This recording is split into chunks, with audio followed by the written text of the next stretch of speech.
শুরু করি sir.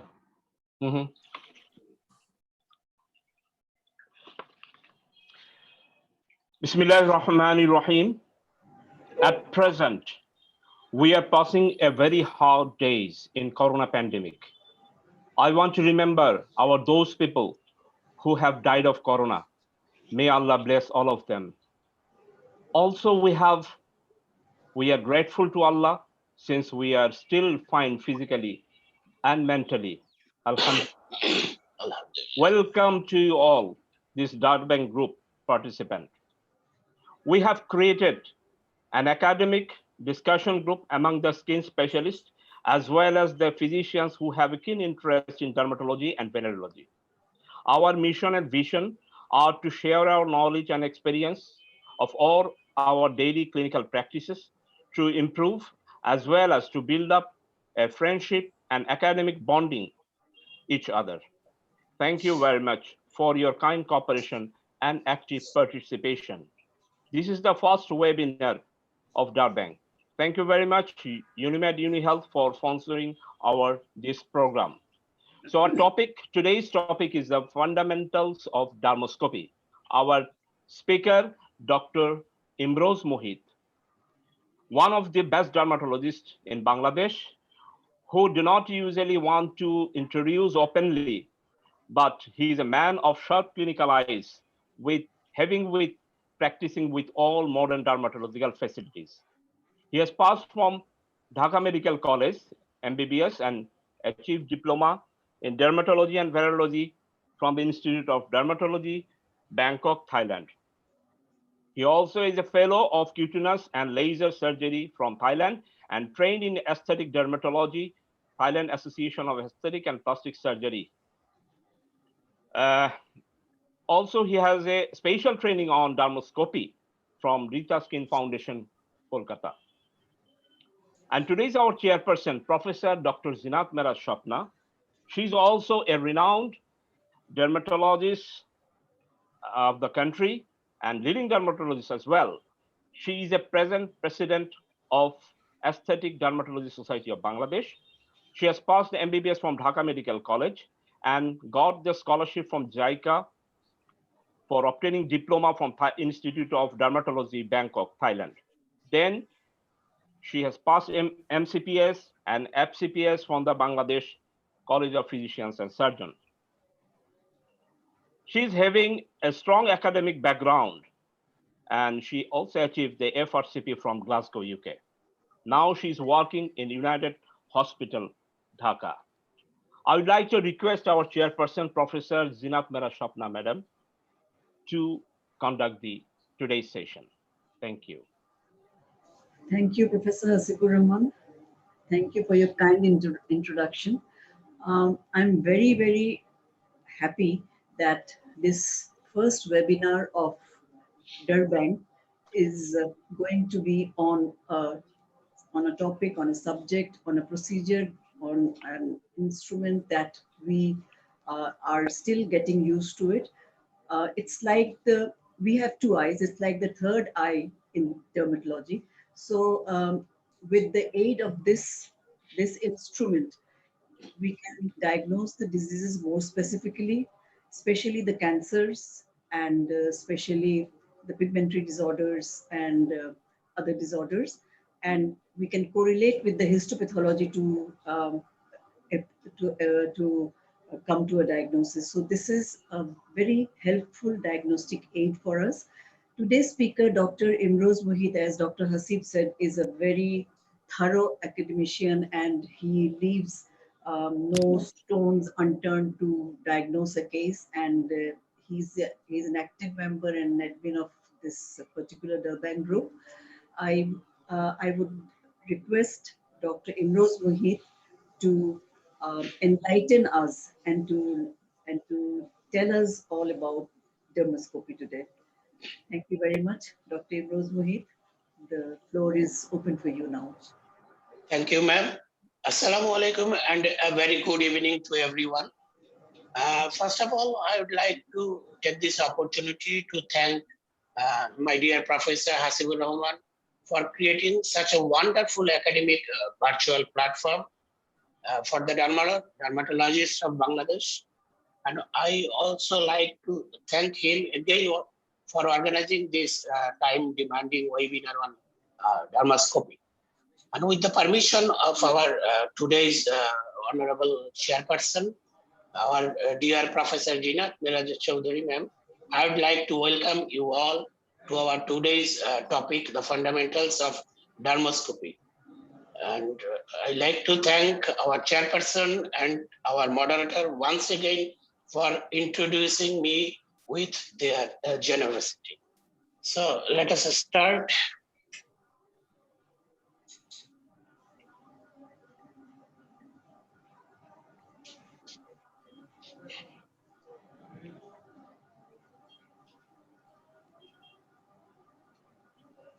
So our today's topic is fundamentals of dermoscopy, and Dr. Nimraj Mohit, is going to present the topic. And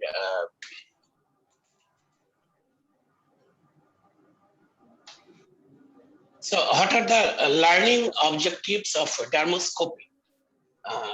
Dermoscopy, we have to learn because we need to differentiate between melanocytic lesions from the non-melanocytic lesions. This is the very important thing, as our chairperson just told, to differentiate between some cutaneous malignancies, and also to evaluate some vascular structures and their patterns, their arrangements, distribution in the upper dermis, to assess the additional criteria, which are disease specific, that I will discuss later on. And by learning this, we can easily avoid some hassles of biopsies as well. So what is a dermoscopy? We know a dermoscopy, or in other words, it is also called dermatoscopy. It refers to the examination of the skin using the skin surface microscopy. And that's why it is also called the epiluminoscopy or epiluminofluorescence microscopy. Dermoscope, we need to know what is dermoscope. Dermoscope is nothing, it is a modified and high quality magnifying lenses. But the differentiation from our, as usual, magnifying glass is that it has got a strong polarized and non-polarized light source that helps us to inspect the deep structures even in the papillary dermis, deep down to the papillary dermis. A little bit history about dermoscopy. The traditional dermoscopes were non-polarized, and that needed the liquid medium, because you need to examine the lesion by touching the skin or touching the lesion. So you need a liquid or gel medium to examine the lesion. But the modern one is a handheld, and it has got cross-polarized light. So it allows you to monitor the vascular structures in the skin. And modern one can be used in both contact and non-contact method. So today's overview is to understanding the device. We will discuss about the device, and we will discuss about some diagnostic criteria, which includes the color and the pattern. And also we will approach to the melanocytic lesions, non-melanocytic lesions, and finally we will discuss some interesting cases. So these are the images of some dermoscope, starting from the ancient one up to the latest one. And you can see in the image there is a USB connected device here. Disadvantage of this device, it doesn't have a pigment boosting light. Otherwise, it is also a good device with high magnification. The device I am using, or most of the dermatologists across the world using, is a Dermlight 4 or DL4 dermoscope. And you can see this is the image of a DL4 dermoscope. It comes with a USB charger. And other thing, I will show a video to demonstrate. This is the video. You see, this is the dermoscope that comes. This is the Dermlight 4 I'm using. It has got a clip on the back side. You can hang it with your waist belt. It comes with the leather cover, and you remove the dermoscope. There is a button on the grip. That is the power button. Long press turns it on. Short press, long press turns it off. And between polarized and non-polarized light, you can change by short press. Also, this silver button will help you to change the polarized and non-polarized light mode. You can see the video, and this golden light is for the pigment boost. You see that orange light is flashing. So this pigment boost, I will discuss later why it is necessary. This is the USB port for charging. And this is the sliding for focusing. And this device comes with plastic cover. Importance of this plastic cover: when you will examine a oozy lesion or infected lesion, you can cover the front glass with this plastic cover and you can easily touch the lesion like this. So you can even rotate the lens and examine. After examining the lesion, you remove this cap, plastic cup. You have to wash it and wipe it with tissue paper. And before doing dermoscopy, this is a fiber cloth, microfiber cloth. It comes with the dermoscope. You have to clean both the optical side and the glass slide side to examine the lens. And this is the universal clamp. You have to fix your dermoscope. There is a magnet and it easily catches the dermoscope. It won't fall because there is a hard grip, you can see. So you can fix it, and you have to fix your smartphone like this. What you need, you have to keep an eye that this reel is focusing in the center of the your lens of your camera. And for that, you have to slide this posterior clamp. Just see the lens you want to use of your phone. Keep it at the center of that reel. And that will give you the best image quality. You can rotate the lens, turn it on, turn the app of your camera on, and now you can see the image, you can see. And when the lesions, you can see it from here. And you can take picture, you can zoom in, zoom out, or even you can adjust the focus by rotating the screw. After examining, you can remove the clamp. And that is all about how you have to start. And this is actually a diagrammatic image explaining how a dermoscope works. You have to have a polarized light source, strong light source, and that must come obliquely so you can see through the skin. So need to understand the difference between polarized and non-polarized dermoscopy, and also contact and non-contact method. So you can see when your dermoscope is with 6 lights on, it is in non-polarized mode. When you turn it in 12 lights, it is working as a polarized mode. And when you can see in between there are some orange color light, it means you are using in polarized mode with the pigment boost. This pigment boost you need to use when you are examining a pigmentary skin lesion. You can use this pigment mode with this non-polarized light as well. So it's the basic difference of non-polarized and polarized dermoscopy. The main thing is that I have already told that non-polarized light you need to touch. You need to touch the skin with the front glass, but polarized light you don't need to touch, but you can touch to get further better images. Non-polarized light will give you only the surface layer of the skin, the visualization of surface epithelium or keratinized layer, a bit epidermal layer. But dermis you have to examine with the polarized light. But there is an advantage of non-polarized light because for some certain color, you have to use non-polarized light, like the blue-white veil. If you want to see in melanoma, it comes better image with the non-polarized light than that of polarized light. But the lesions that are brown to black, you need to use the polarized light. And also, if you want to see the vascular structure, you must use polarized light.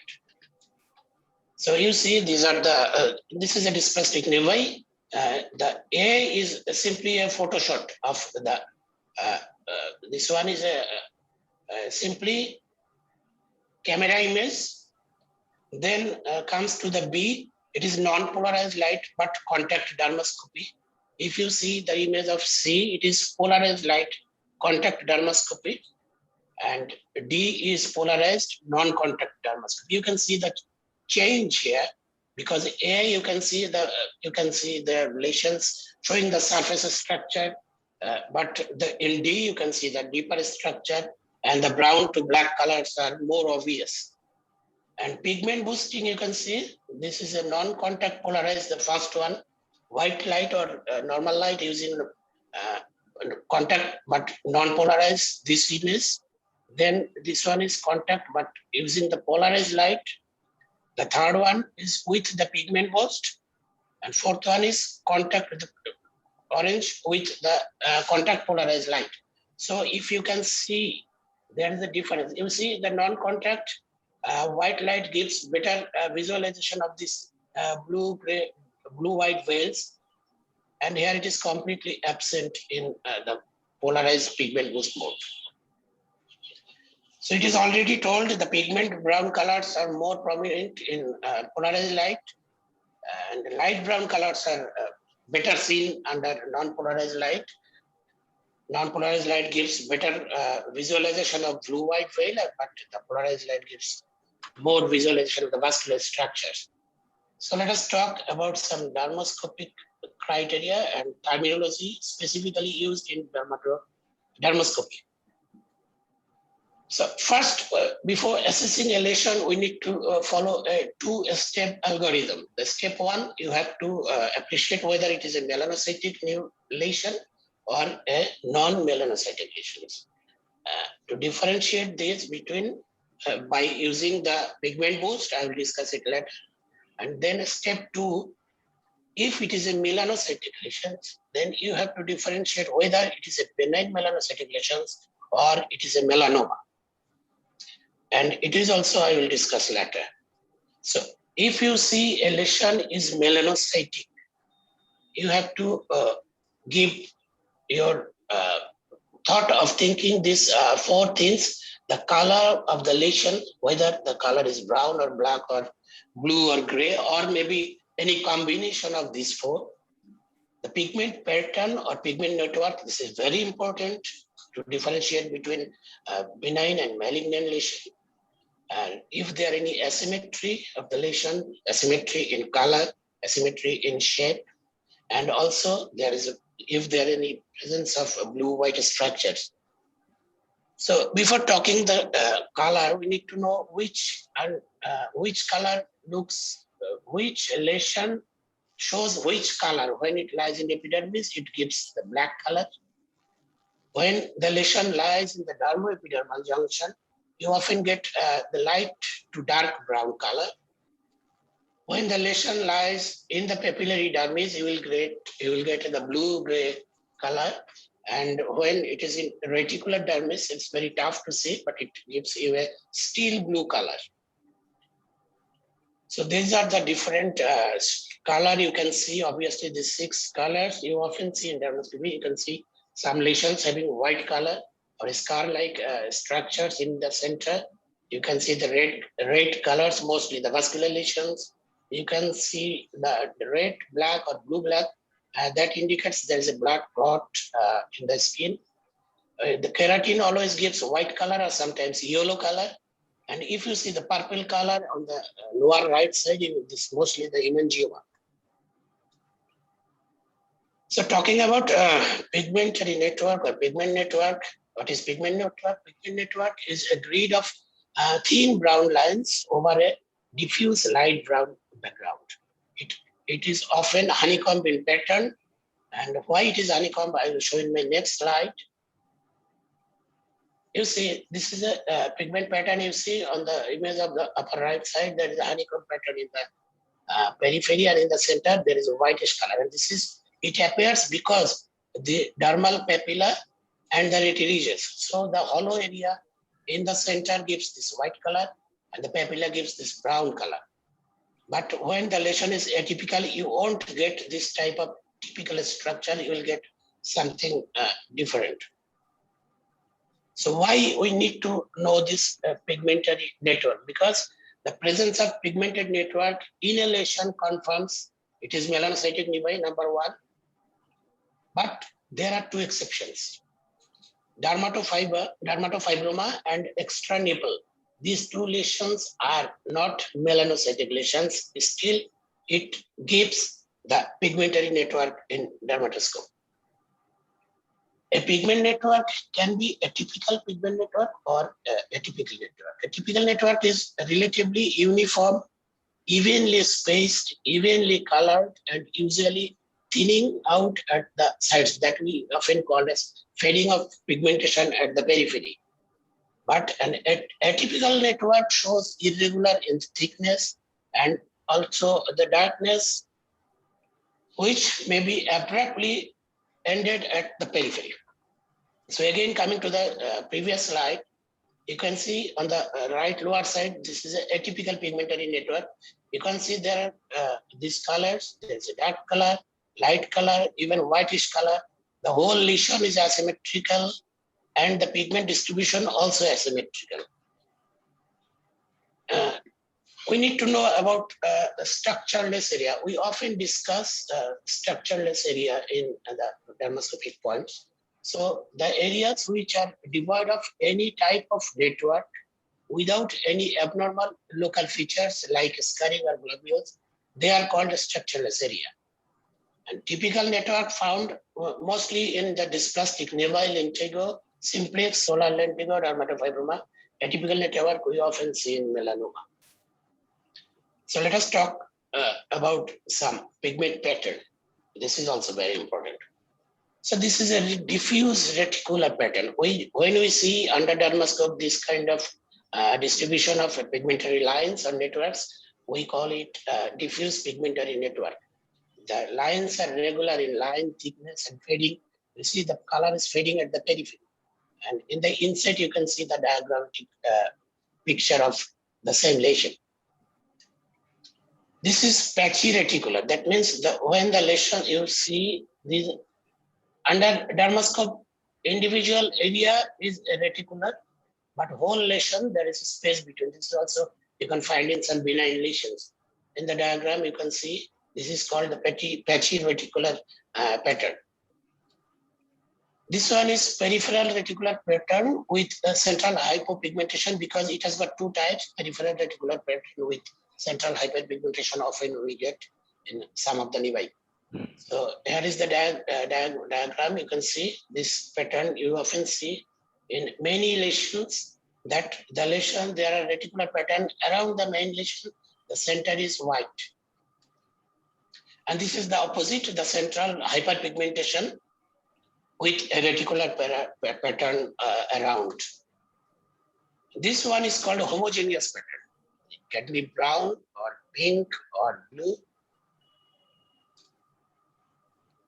This pattern is called the peripheral globular pattern or starburst pattern. We often see this type of pattern in rhinovirus and some other chronic itchy diseases.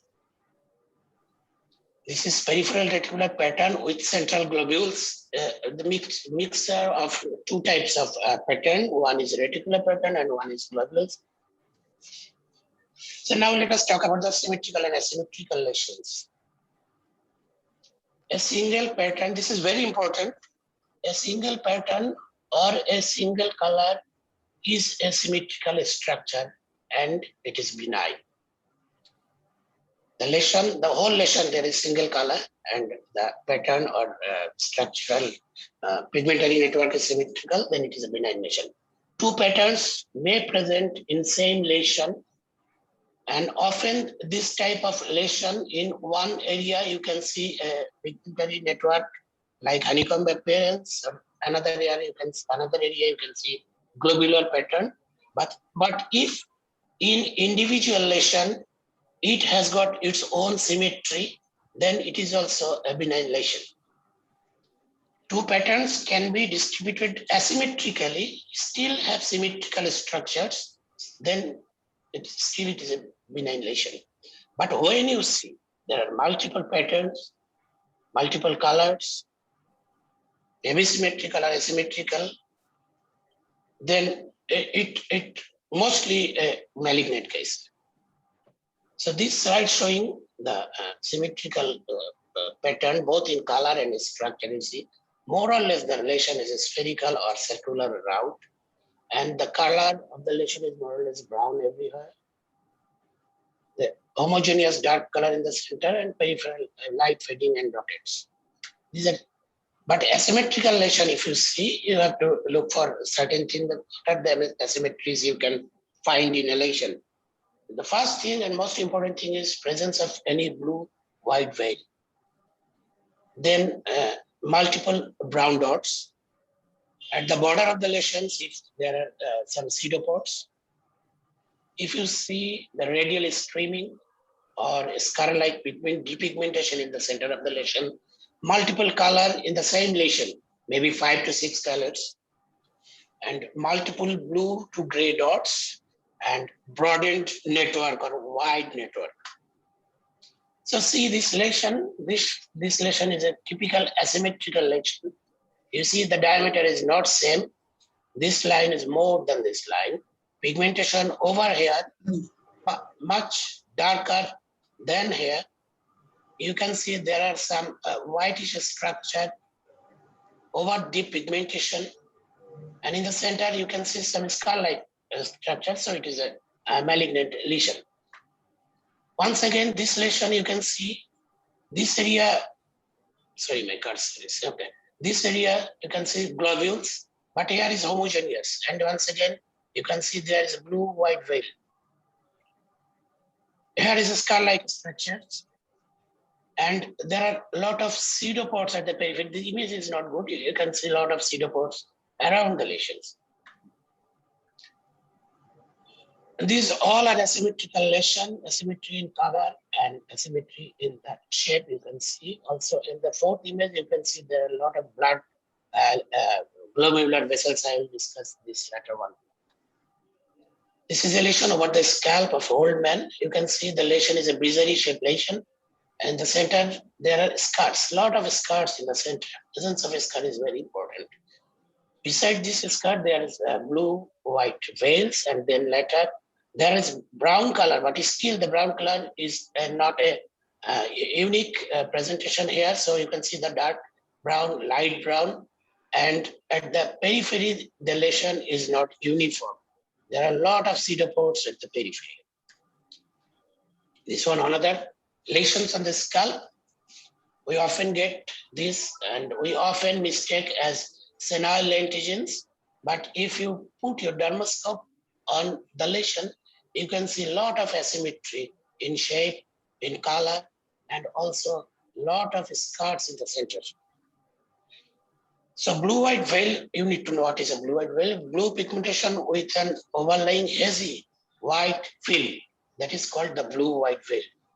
You can appreciate here, I don't know if this image is clear to everyone or not. These are the blue-white veils in the center. And this is diagnostic for melanoma. And blue-gray ovoid nest is another thing, not blue-white veil. You can see this blue-gray ovoid nest.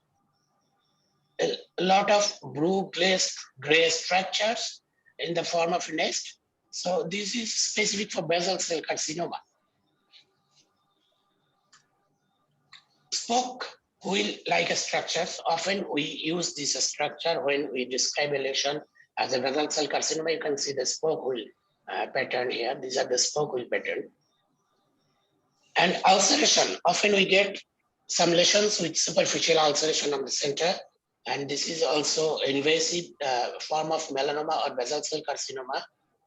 You can see this ulceration without any history of trauma, and there might be bleeding. This is very common often we discuss in our DerBang. These are the comedon-like structures or comedon-like openings. Often we talk about seborrheic keratosis, we use this term. These are the comedon-like openings. These are diagnostic significance for the few dermal nevi, but seborrheic keratosis is the main. And this is the milia-like cyst, the white spot you can see. These are the milia-like cyst. Once again, it is diagnostic for seborrheic keratosis unless and until it is a papillomatous dermal nevi. So you can see this is called a cerebriform fissure or cerebriform pattern. You see the brain-like structure. This is a specific for seborrheic keratosis. At the central white lesion with this peripheral pigmentation. In my earlier slide, I discussed this is not a pigmentary lesion, but you can see there are pigmentary pattern. This is dermatofibroma. Okay, leaf-like structure or maple leaf, we often use this term. You can see in the circle, white circle, these are the maple leaf-like structure. If you can zoom, you will get a better visualization. This is a specific for basal cell carcinoma. And this the fingerprint-like structure looks like a thumbprint or any fingerprint. It goes in favor of solar lentigo. So now let us talk something about vascular pattern. I need to remind everyone that what I am discussing here doesn't include everything, because it's just the few of the patterns and few of the vascular lesions I'm discussing. Dermoscopy, you have to read the textbook, a lot of things are there. I will recommend the textbooks at the end of my presentation. So if you see a vascular lesion, apart from the pigmentary lesion, if you see this lesion is a non-melanocytic lesion, then you have to decide whether it is a vascular lesion or a papilloscomous lesion or non-melanoma skin cancer or anything like that. So you have to look for the vascular pattern. So vascular pattern is easy to see when the lesion is hypopigmented or non-pigmented. And the lighter area shows better vascular pattern in non-pigmented tumors or pigmented tumors. And dermoscopic morphological features of vessels depend on their location. Location means in which layer of dermis they are lying, and the skin structure patterns of the vessels. So that means the skin, the layer or the thickness of the skin, in which layer the vessel is present, the pattern depends on that points. So looking at a vascular lesion, you have to see the vessel morphology, their architectural arrangement, and you have to look for a presence of any other additional criteria, which might be suggestive of a tumor or may not be a tumor. So when you are thinking that this is not a tumor, again you go for whether it is an inflammatory skin lesion or it is an infectious skin lesion. So this is the normal vascular pattern of our healthy skin. So you can see there are linear vessels and dots. So these dots are the vessels of the dermal papilla, and these linear vessels are the vessels of the upper papillary dermis. So linear vessels are the vessels, they are not much branched or not much observed in the normal. We can see this on normal skin, not much in the pathological skin lesions. There are a lot of other variants like the clustered or glomerular vessels, the vascular pattern in which the coiled or dotted vessels do not spread evenly over the lesion, but concentrate on a certain region. We often see in Bowen's disease or even squamous cell carcinoma. I'll show the images later. Then comes the serpentinous pattern, a vascular pattern where dotted or coiled vessels line up in a linear or arc-like manner. Coming to the next, the radial pattern, the vascular pattern where the linear, it could be flat or loop or curved vessels at the periphery are oriented towards the center or towards the core of the lesion. These vessels do not cross one another or each other. Coming to next is reticular pattern. This reticular pattern is a pigmented reticular pattern of linear flat vessels. The vessels sometimes cross one another. Then arborizing vessels. This one also a good thing to know because we often get these vessels in certain common diseases. This vascular pattern in which a main vessel, remember the main trunk would be with a good large diameter, and it gives the branches which are then goes narrower and narrower. Dotted vessels, this vascular pattern visible as a regularly or irregularly placed dots across the lesion. Hairpin vessels are nothing but look like a hairpin. I will show the image later. The crown vessels, they never crosses the center of the lesion, lies the side where they are originating from. Comma vessels looks like a comma. So these are the diagrammatic images of some vessels. The first one is the arborizing vessel. You see on the image, the main trunk is wide, then the vessels are coming narrower and then going further narrower. This is the important findings of vessel cell carcinoma. Then this is the hairpin vessels. We often see these hairpin vessels in keratoacanthoma. Sometimes if there is not much keratin in a seborrheic keratosis, you can see this hairpin vessels. Then comes the crown vessels. This is a good thing to diagnose the sebaceous hyperplasia and molluscum contagiosum. They start from the periphery and they do not cross the center of the lesion.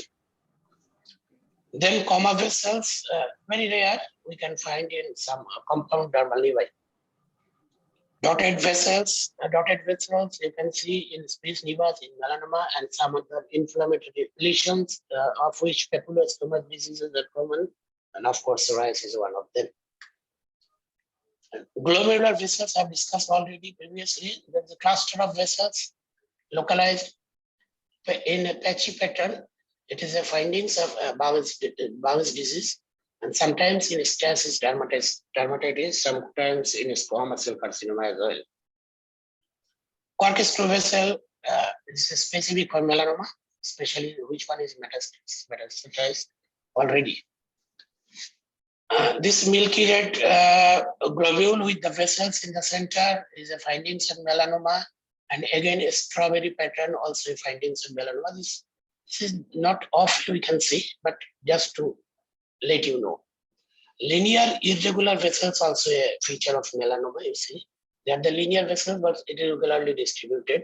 And polymorphous vessels, of course, it is the findings of malignancy, mostly in the melanoma and other carcinomas.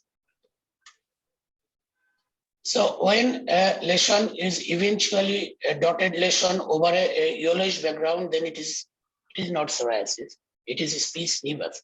But whenever the background is pink with a white scale, then it is psoriasis. So dotted vessels, you can see regularly distributed dotted vessels. You can see in spes nevus, you can see in psoriasis.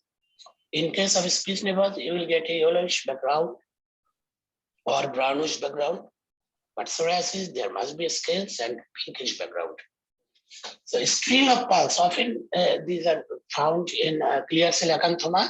You see, this is the strings of pulse.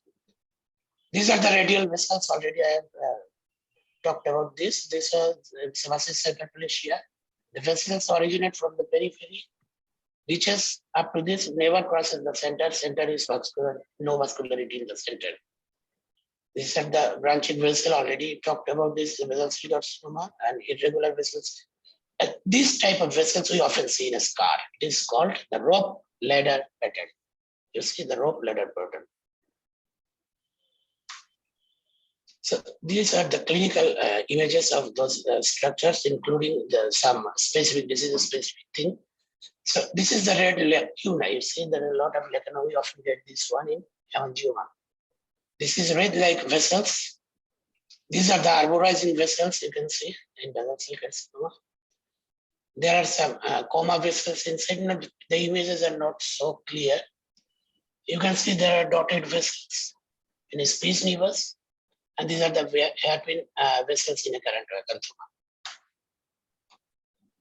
So starting with a few common diseases, this is psoriasis. You see the clinical lesion of psoriasis. There are dotted vessels in the lesions. The picture or image is not so clear. The main thing is that the dots are regularly distributed across the lesion. And the background is pink, surface is scaly. You can see in the diagram. Then lichen planus, the vessels are linear, but they are regularly distributed. You can see some different structureless area in between, and gray-blue dots additionally you can see, and Wickham strap also you can see there. So there you can see the diagram of the lichen planus in the bottom.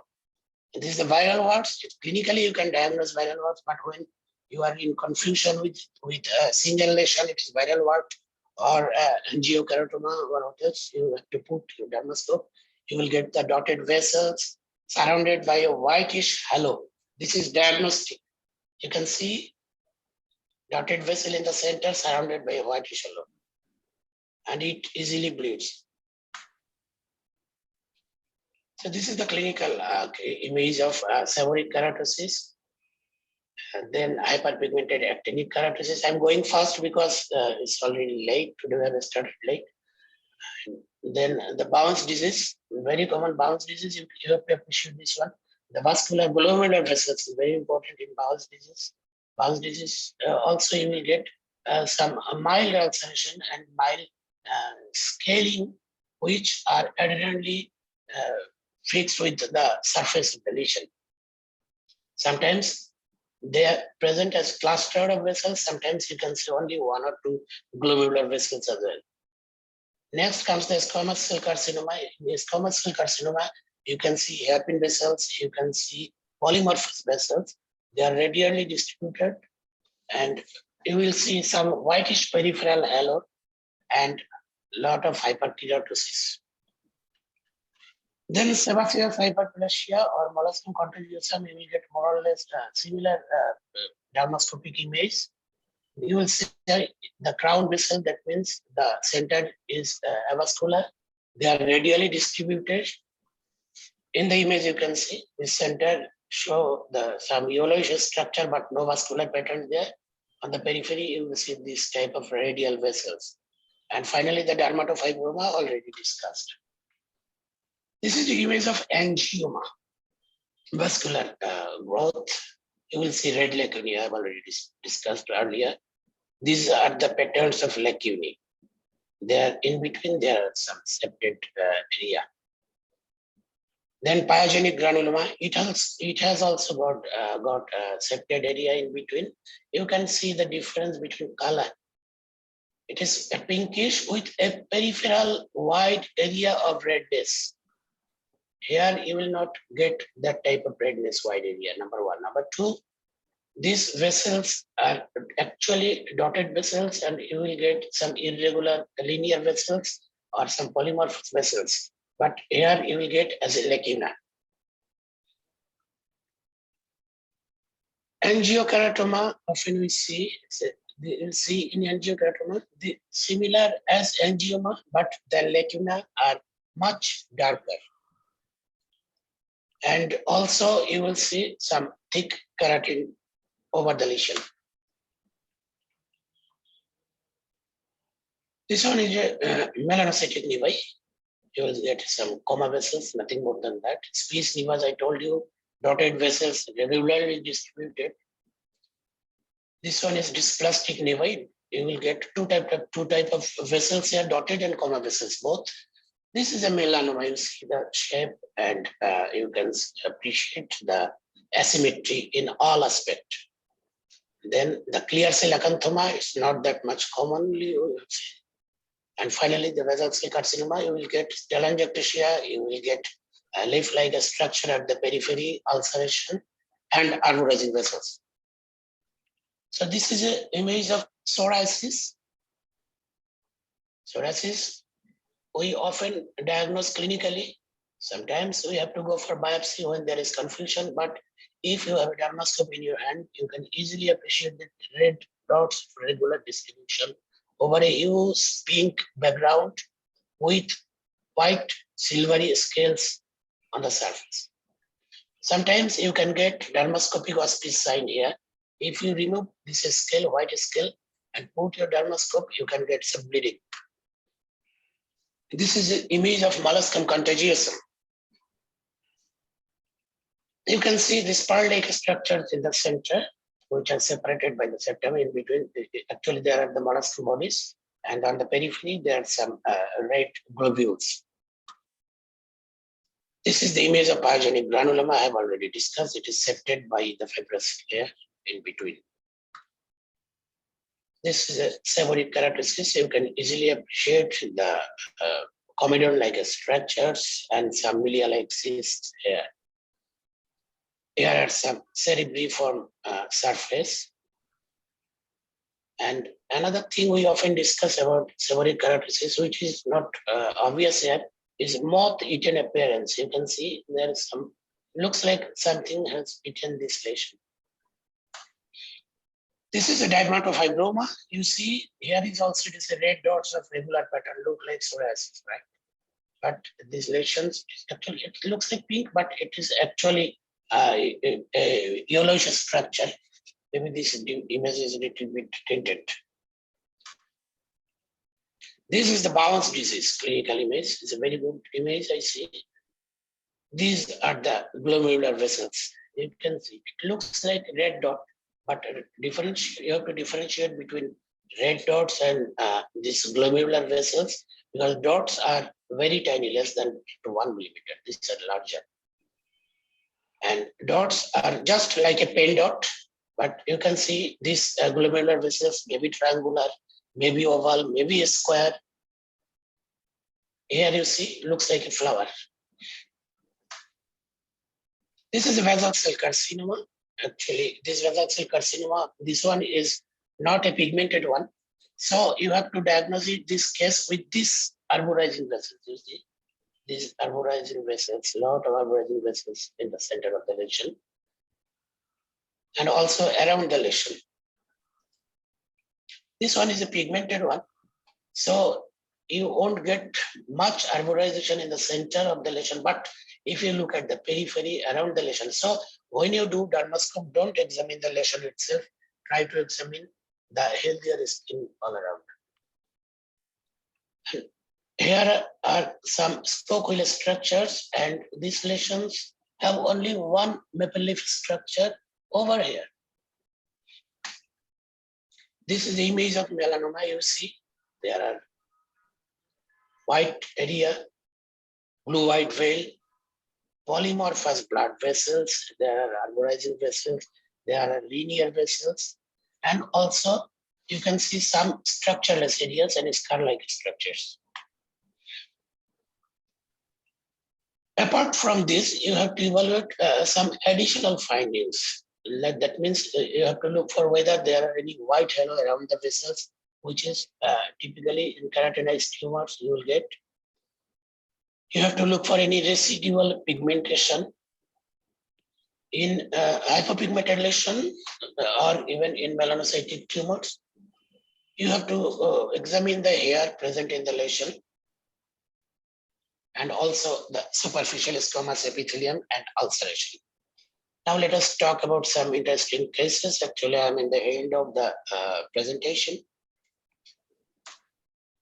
So this lady, she is 35 years old lady. She had these lesions for 15 years over her cheek and nasal bridge as well. And clinically, she was diagnosed as a case of melasma. She was treated as a case of melasma with Glickman resin. As a result, you see, this is the dermoscope with the pigment boost. You can see the brown lesions over a comparatively lighter brown background, and dermoscope shows a lot of vascular structures in the lesion, which are actually telangiectasious because of this Glickman resin.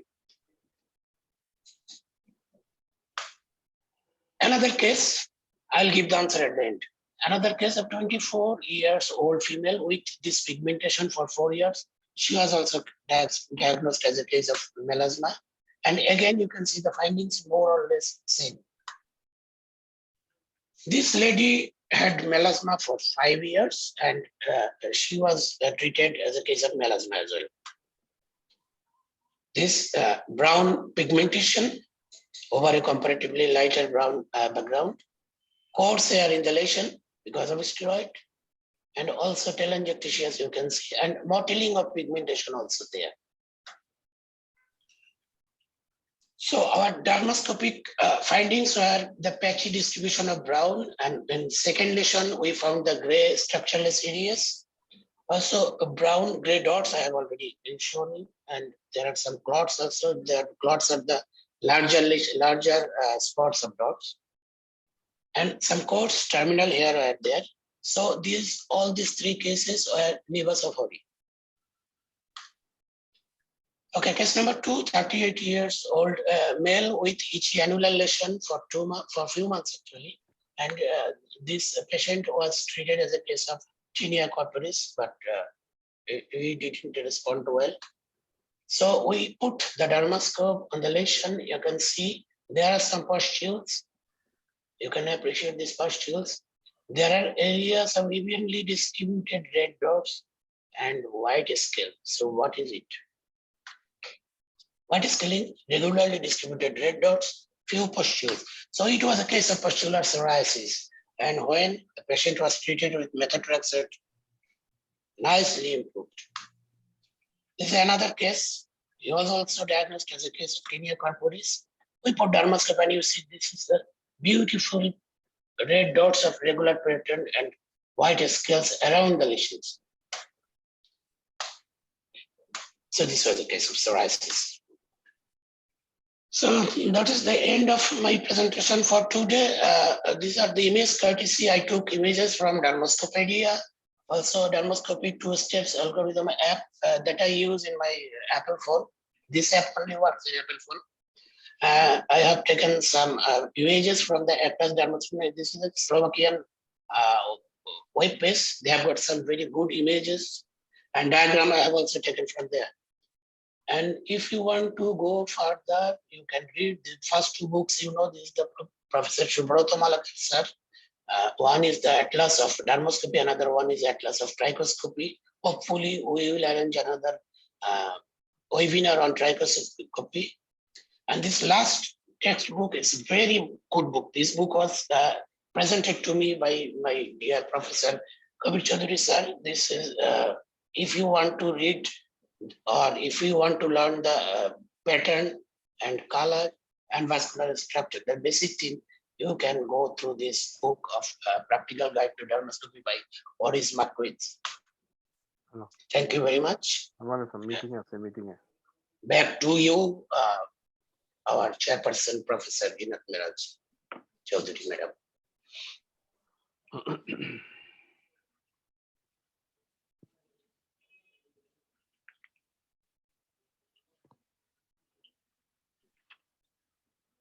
Madam, please unmute, madam. Sorry. Thank you so much, Dr. Imroz Muhit, for this very, very illuminating and enlightening lecture. And I would say that this was a lecture which was sort of hand holding us through the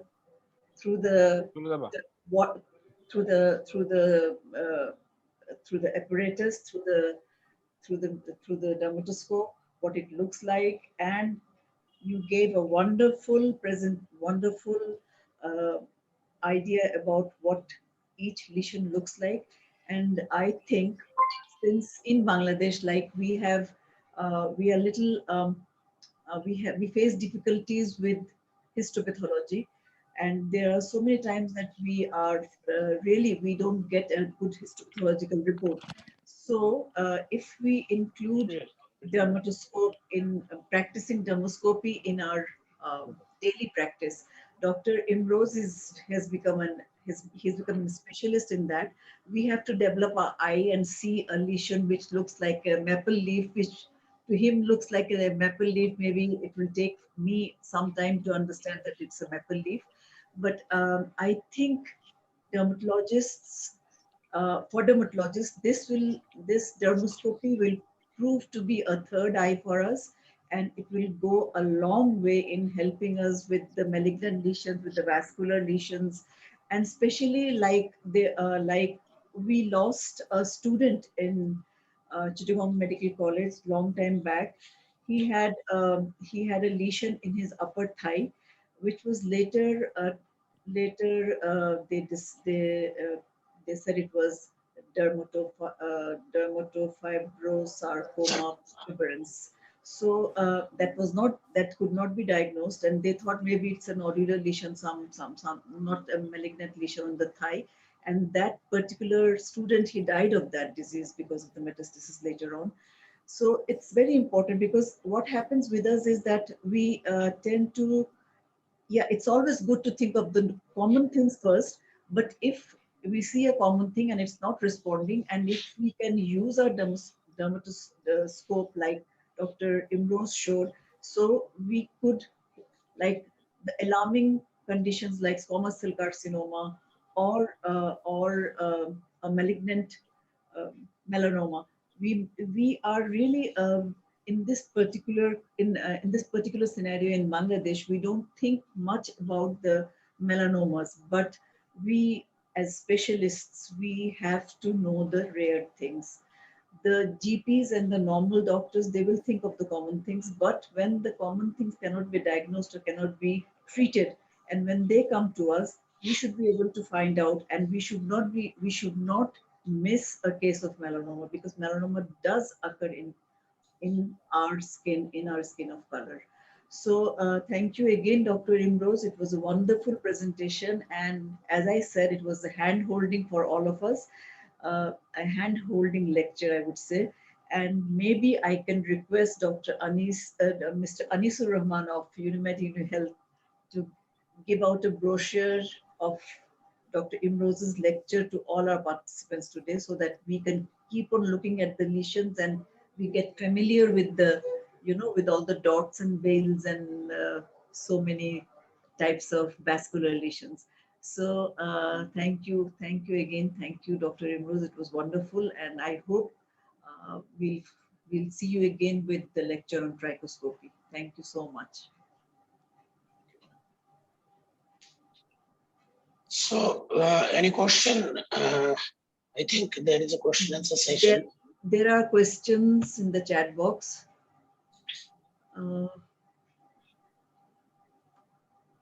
Okay.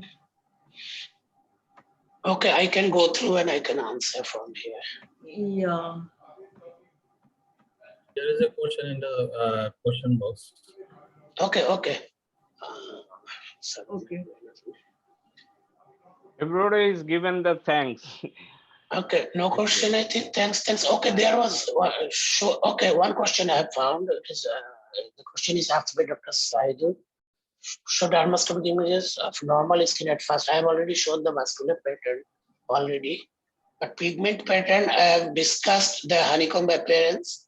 That is the normal skin pattern. And vascular pattern, I have shown already the normal skin dermoscopy images of vascular pattern. Okay, then. Is there any chance of artifact occur in using dermoscopy? Yeah, artifact is important thing. So that's why when I showed the video, I have shown that you have to wipe your front glass and the optical side in every image you want to see. Otherwise, whenever you take image through your smartphone, you can get some dirt there, number one. Number two, you have to clean the lesion if possible. If it is not painful lesion, you have to clean, because most of the oozy lesions often stuck with some fiber or thread of gauzes or even thread of cottons. So you have to clean that one. That will give some artifact otherwise. And of course, the focusing is very important. You have to fix your dermoscope with your smartphone, as I have shown. You have to put the dermoscope, center of the dermoscope, just at the center of your mobile phone lens, backside lens. Otherwise, as the lights, polarized and non-polarized lights comes obliquely, so it will give some reflection from the skin surface.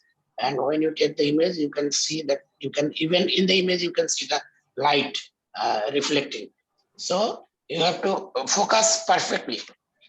And that is also learning. Dr. Imrose, there's a question from Dr. Shahjaman. He's asking if it is helpful for diagnosis of bullous lesions.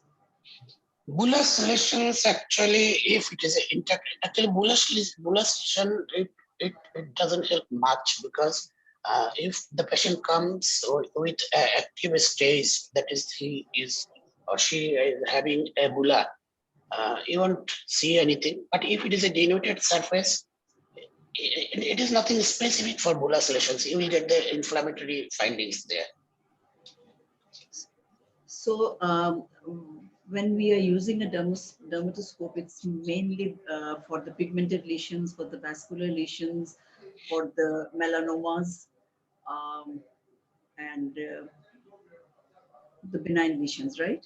Yeah, because dermatoscope first invented just to distinguish between melanocytic lesions, benign one and malignant one, because they tried to avoid biopsy by using dermoscope to confirm a melanoma. And in our country, melanoma is not that much common. So some of authors in this area means our subcontinent, they have discovered some additional use of this dermoscope, like in papilloscomas diseases, and also in some other non-melanoma skin cancers. But for vesicular bullous disease, I don't think I have not seen any textbook where it is shown that you can differentiate vesicular bullous diseases with dermoscope. I think for that we have to go for biopsy and DIF. Right. Dr. Mahmood is asking, sir, any precaution needed to dermoscope of a patient of molluscum contagiosum? Sorry? Dr. Mahmood is asking Mm-hmm. whether you need to take any precaution while examining a patient of molluscum contagiosum. Yeah, that plastic cover I have shown in the video. Should use that plastic cover if you think if minimum suspicious of contamination. Should use the plastic cover, front glass. Okay. I think it should be very, very helpful for us specialists to diagnose the basal cell carcinomas, squamous cell carcinomas, and which we do get. What about the lesions of the granulomatous lesions? Granulomatous lesions, only so far lupus vulgaris can be diagnosed with a dermoscope. It is used only in lupus vulgaris, but still in those cases we have to go for biopsy. Actually, dermoscopy is it can guide that you can bypass some unnecessary biopsies. But when there is a confusion, there is confusion, we have to. It is not an alternative biopsy, but it is just. The histopathologist can correlate our dermoscopic together, and we can together correlate and take the specimen from the specific area. Yes.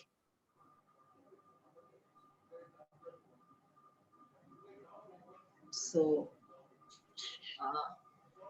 Dr. Hasib, will you add anything to this, to whatever Dr. Imrose has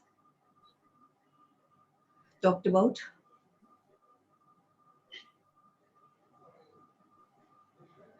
Dr. Hasib, can you listen? Yes. Now, can Yeah, we can listen. Yeah. We can hear you. Actually, thank you very much for beautiful, informative, and brief presentation. In fact, we enjoyed a lot, and nothing to say, but I think it has opened up a third eyes for our diagnosis. So actually, there are very newer dermatologists all over the country. They are coming up, and they are interested using the dermoscopy. So I would like to ask one question: is the dermoscopy is available here, and what about the price in Bangladesh? Yeah, one person he is importing dermoscope from, I think he is directly importing from America, but price is a bit high because he is importing the DL4, Dermalite 4. Dermalite 4, I bought from Mumbai back in 2007. It was 1,30,000 rupee. But they are selling it in Bangladesh. I think they are asking for 1,60,000 or 70 taka. Mostly more or less same. It's an expensive device, definitely, but it is helpful. Yes. And Yeah, we need to definitely. practice it. Like every day, if anybody can, without purchasing any dermoscopy, we cannot practice it. Just theoretical knowledge. It has just opened up our eyes to Yeah. practice the dermoscopy. It was our main intention is that. In Germany, I have seen every dermatologist, they are carrying a dermoscopy off and on, like a stethoscope. So Yes, actually, in they Western say countries, like they are that. using it, but we are a bit lagging behind. No problem. In the future, we will practice it, and hopefully, it will create a new era in our diagnosis in dermatology in Bangladesh. So thank you very much for patience hearing everybody for participating in our program.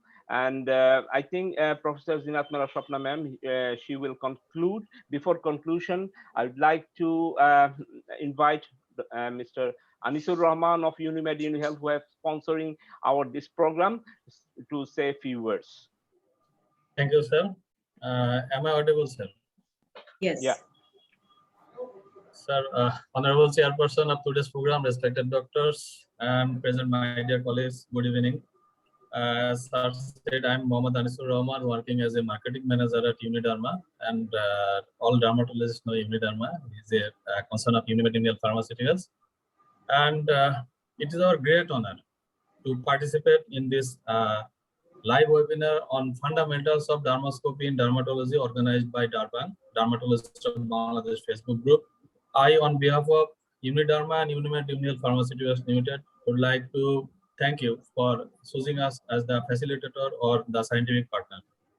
I'd like to thank today's speaker, Dr. Imroz Mohit sir, for his very excellent presentation, very enriched presentation, and I'd like to thank Professor Dr. Mohammad Hasibur Rahman sir for choosing us the scientific partner, Uniderma as the scientific partner, and special thanks to Professor Zinat Mera Soudhar ma'am for his excellent presence, and again thank to all the participating doctors, because without the participating doctor, the program cannot be successful. Okay. One thing, I have missed one question, I think. Sir. From Gala. I cannot read the full name. Okay. I know globules are larger than dots, but what is clot? Okay. Clot is the concentrated form of globules. That means a lot of globules together, closely opposed in certain area, together it is called clot. I think you got your answer. That means clot is further larger, dot, globules, then clot. I missed this question. Okay. Oh, yes, sir. Thank you very much, sir. Again, what I'm saying that without the participating doctor, almost 142 doctors have participated in today's program, and thank you for your kind presence. I'd like to say you good night, wish you a sound health, and wish you to see you in another next program like fundamentals of trichoscopy in dermatology, like that. Thank you very much, sir. Assalamualaikum. Thank you, everyone. Thank you. Okay. So we can now conclude. Okay. Yes. Good night. Good Assalamu night. alaikum. Okay. Night, Stay everyone. safe. Stay safe, everyone. Thank you, Uniderma, for being with us. Thank you. Thank you, Anis. Big thanks. Thank you, Mr. Anisur Rahman, and please convey our thanks to Mr. Musaddiq Hussain and Mr. Najmul. Thank you so much. Thank you for Okay. being with the dermatologists. Thank you. Thank you, ma'am. So, ma'am, আমি close করতেছি। Okay, Anis. Thank you. কথা Thank you. বলে। Assalamu আল্লাহ হাফেজ। ওয়ালাইকুম সালাম। Allah. আপা, আসসালামু আলাইকুম। আপনার সাথে ফোনে কথা বলবো। Okay. That was a very good presentation and presented in very easy, palatable form. Very enriched. আমি এই ট্যুরের কারণে রিভিশন নিতে পারছি। Now, বানানো whatever ছিল।